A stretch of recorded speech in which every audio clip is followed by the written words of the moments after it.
Here's another comparison operator. This one is called not equals. Very simple to understand. It is written as, first of all, the exclamation mark symbol and then the equal symbol, both stuck together, no spaces in between.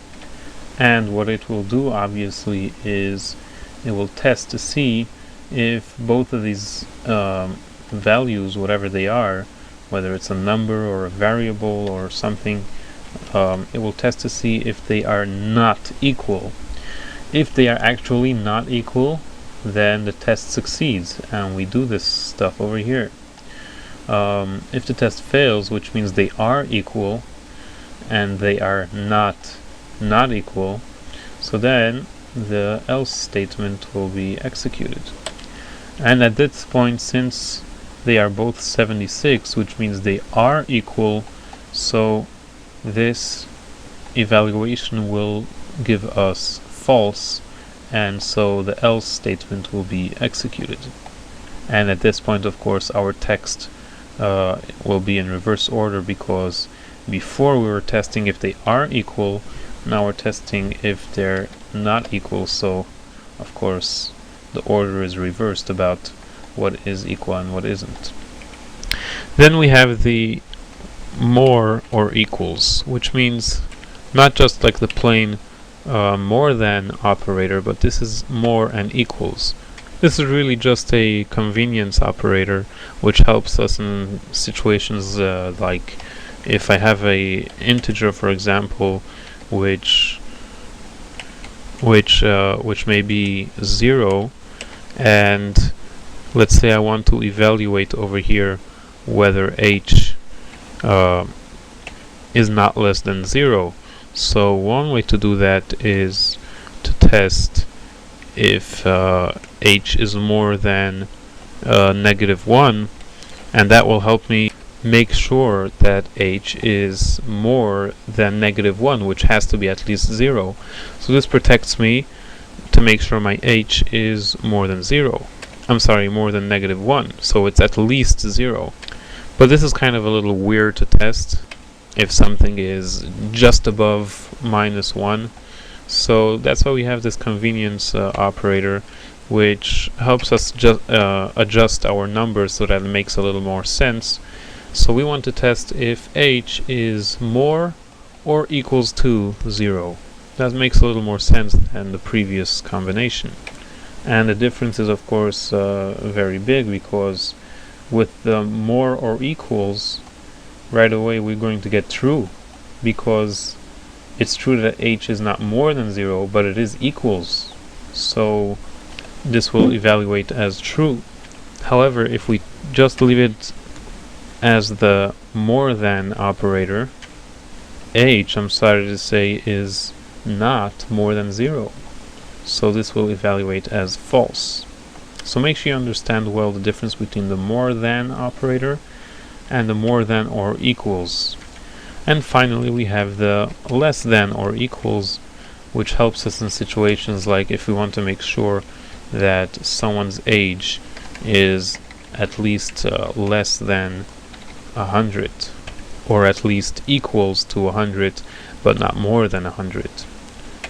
The best way to understand these operators is to sit down and test it out for yourself. Try out all of our operators that we just learned: the equals, the not equals, more than, less than, more than or equals, and less than or equals.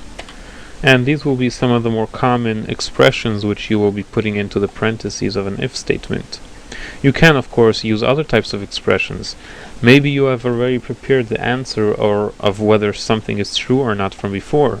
Maybe you already have a Boolean waiting ready with the answer, and all you have to do is just put that answer inside and you will be all set to go.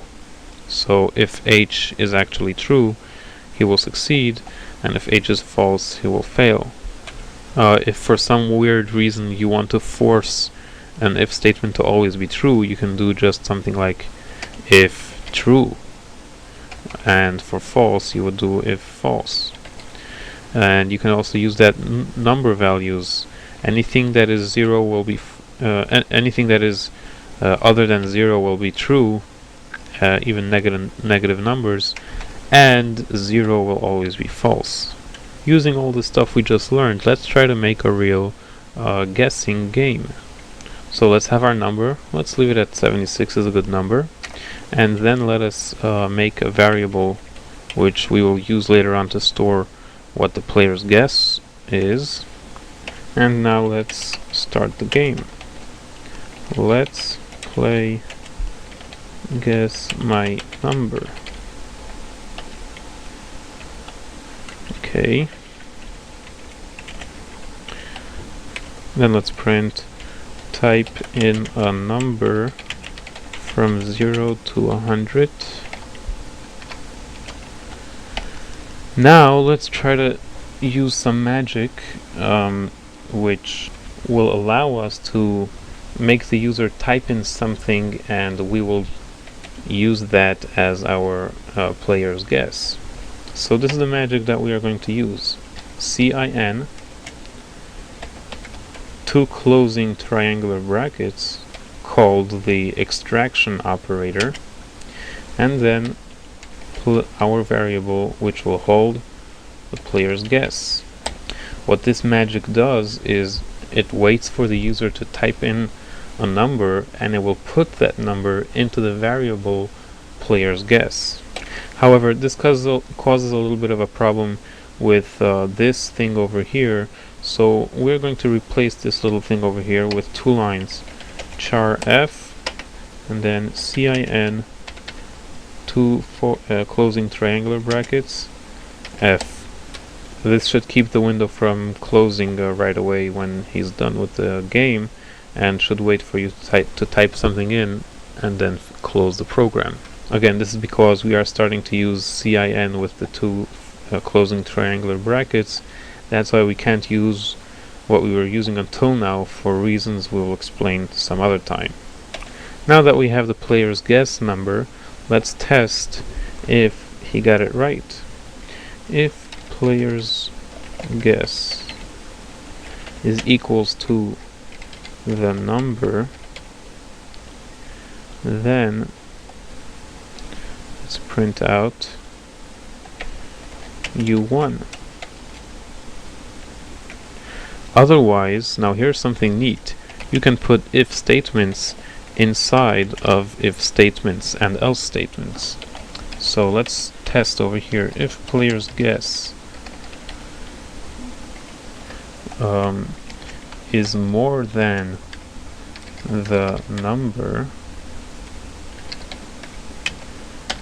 then let's print to him that he went too high, so our real number is lower.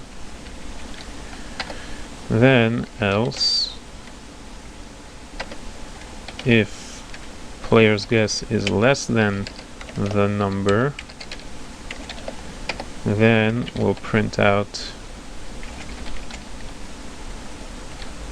that he was too low and he should go higher.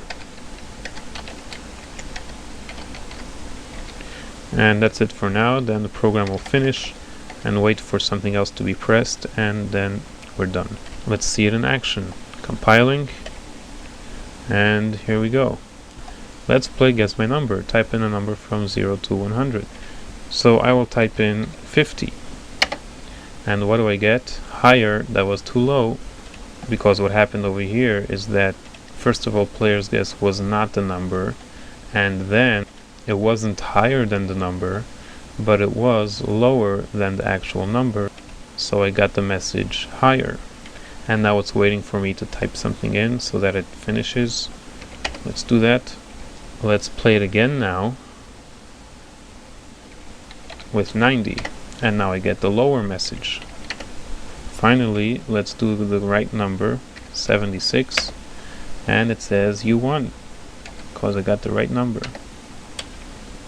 By the way, make sure you type in a number at this point in the program, because if you type in anything else than a number, you will confuse the program and it's just going to stop because it was expecting a number, not any other symbol or letter.